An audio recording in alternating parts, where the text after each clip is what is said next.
It's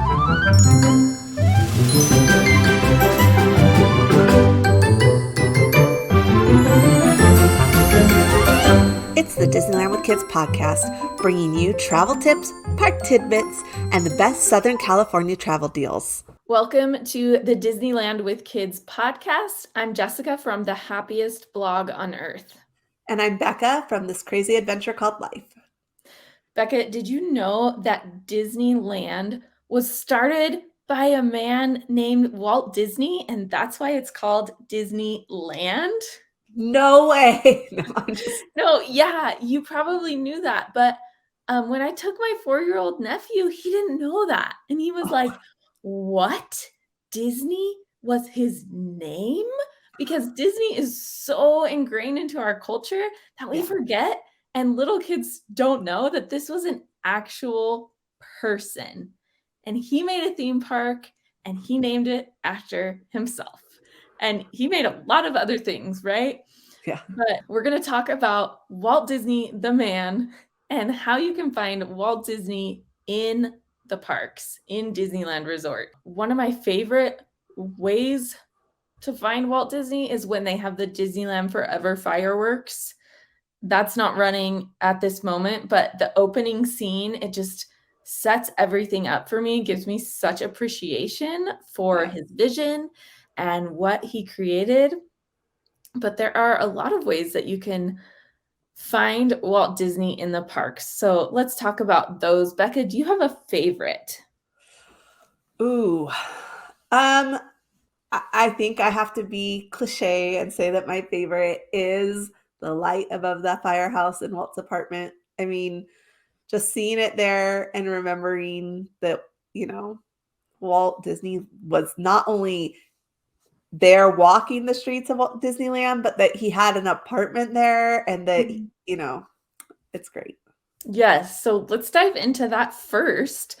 Walt Disney did keep an apartment at Disneyland Park, and it is above the fire station on Main Street, USA. So as you walk into Disneyland, you can look to the left, see the fire station, and the windows up above is Walt Disney's apartment. Now, this apartment has remained pretty much the same even since Walt Disney's death.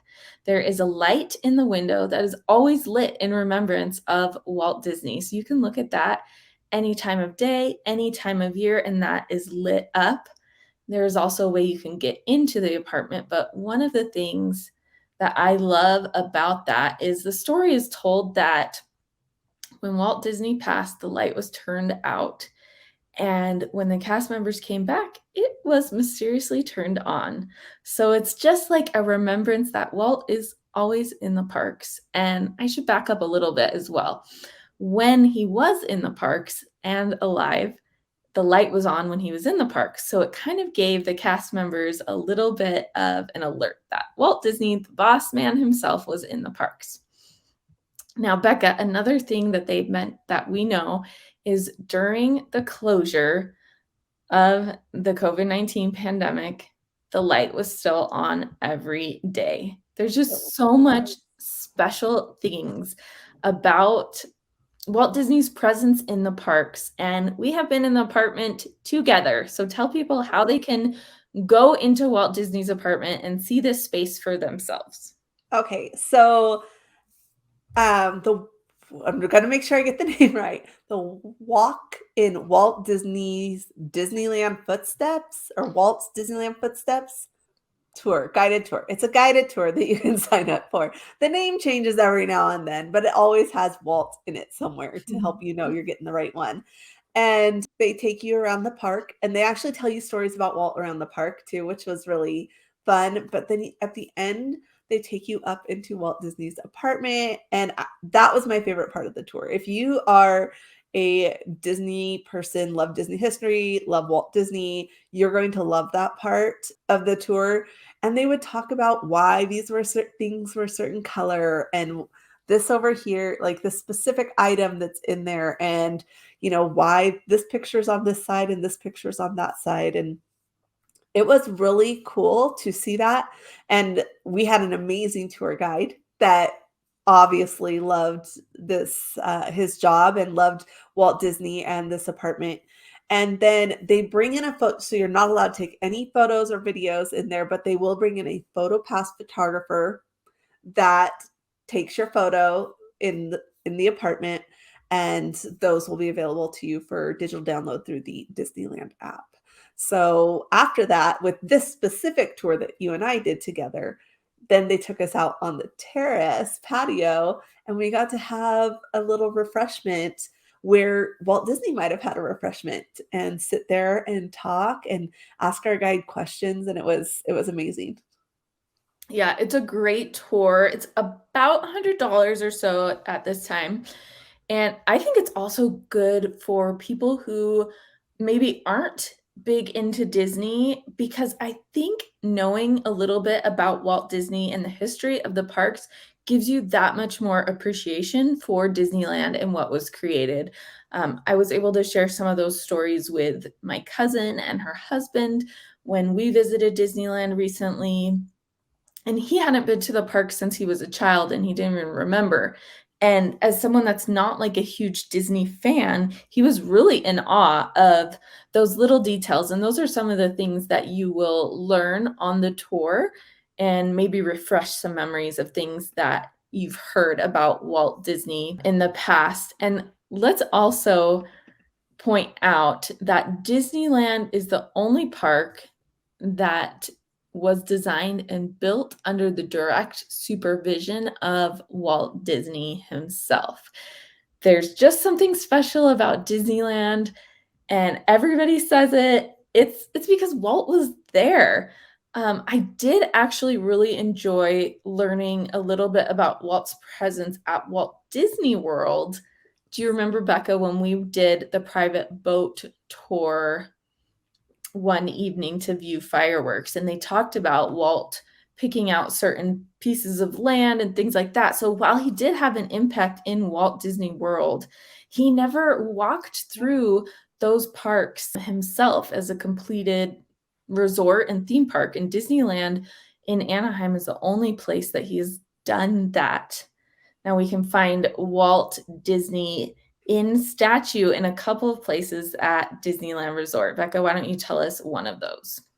Okay, so I'll go with the less commonly noticed one, and that's in California Adventure. And I love this one because it's on Buena Vista Street, and Buena Vista Street, as you go in there, is themed after what California must have looked like when Walt Disney arrived in the 19, what is it, teens, 1920s, somewhere around there. And it's him, a suitcase, and Mickey Mouse. And I just love it because of the fact that it shows, I think they really captured his vision, like him envisioning what Disney could become, what he could do for people. And so it's a great one.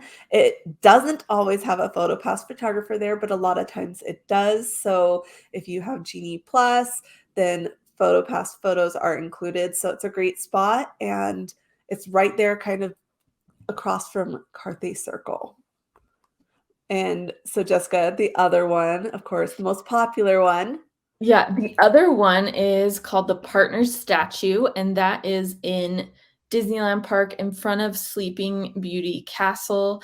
He's holding the hand of Mickey Mouse and kind of pointing off to show Mickey Mouse and remind him, like, look at what we did together. Look at what we accomplished. That's a iconic photo spot, of course, and they have put that a statue in other Disney theme parks. It's also on the Walt Disney Studios lot in Burbank.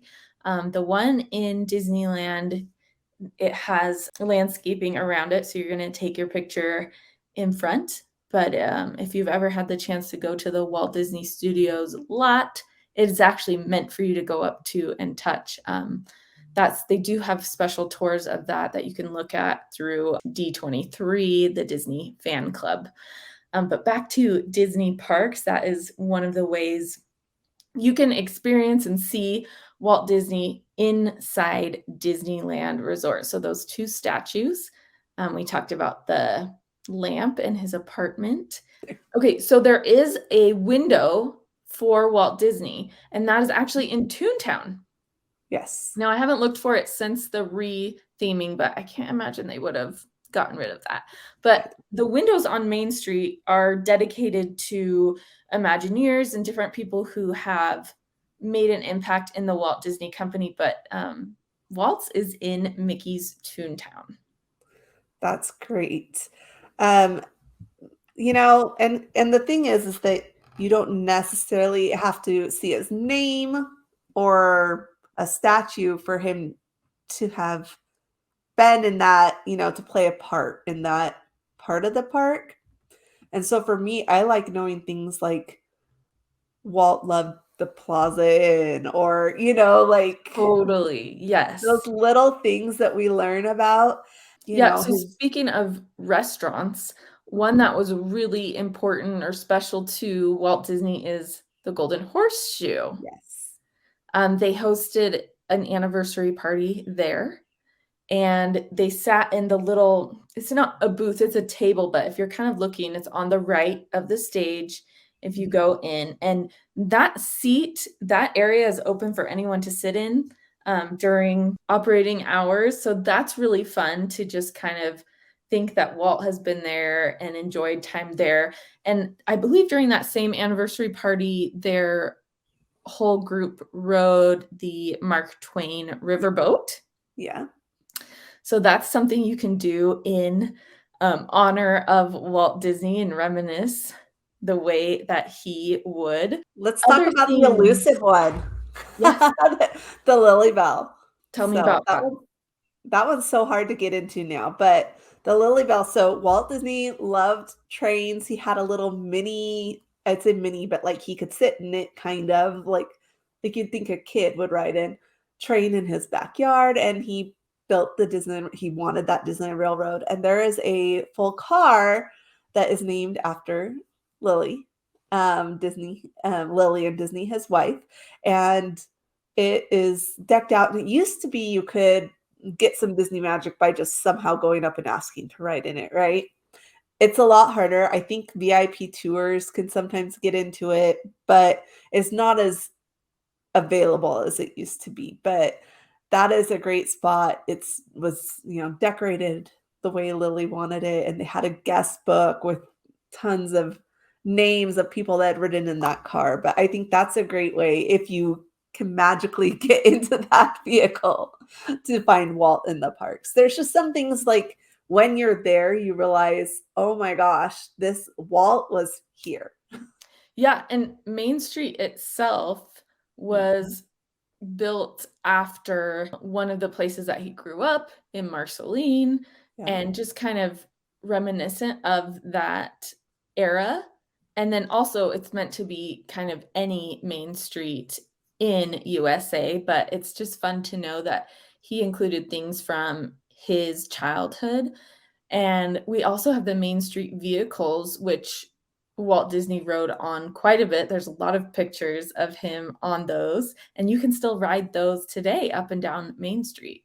Yes. All right, let's talk about some of the rides also that he might have ridden besides Main Street vehicles. I can definitely think of Peter Pan's Flight. Yeah. I've seen pictures of that. Any other ride that makes you think of Walt Disney or attraction? Having watched the Imagineering story, if you have not watched that on Disney Plus, it's definitely worth it.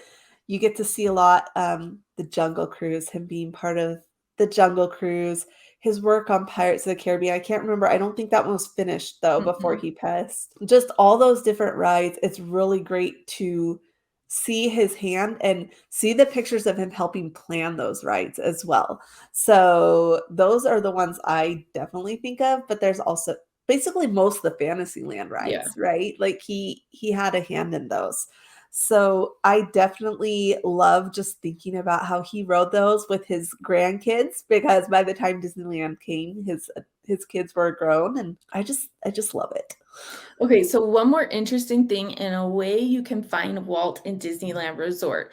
If you have a reservation at Carthay Circle, either upstairs or the lounge downstairs, or They have that al fresco dining as well. You will get, as you walk in, usually your host will give you a little tour of Carthay Circle, show you some pictures of Walt Disney and the history of Walt Disney pictures and things like that. If you go into Carthay Circle and look at those pictures, whether you have a mini tour from your host or not, one of the things that you might look for in the pictures is Walt Disney with his famous two-finger point.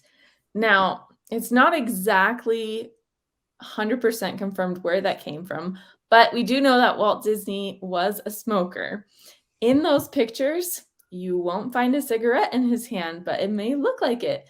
That's because he didn't want people to necessarily see that, so they have been edited out, but that may have been where that two-finger point came from. Interesting thing about Walt Disney, for sure. Definitely. So, of course, Jessica, these are little things that you can take in throughout your trip. You don't have to plan an hour to go see these things, right? They're just little touches all around, which we love. And you can find those during your trip. And of course, what do we want people to know? You need to book your tickets with our partners at Getaway today. You can call 855-GETAWAY and ask for the Disneyland with Kids exclusive ticket pricing, or you can go to disneylandwithkids.info/book, and you'll be taken right to those discounts where you can add different hotels, different tickets, hoppers, Genie, all the things, and price out your vacation. Plus, as an extra bonus, you can use the promo code DisneyKids when you're booking a vacation package of 2 nights or longer. We love to help you save. We love to help you experience all the magic and the joy that Walt Disney created just for you.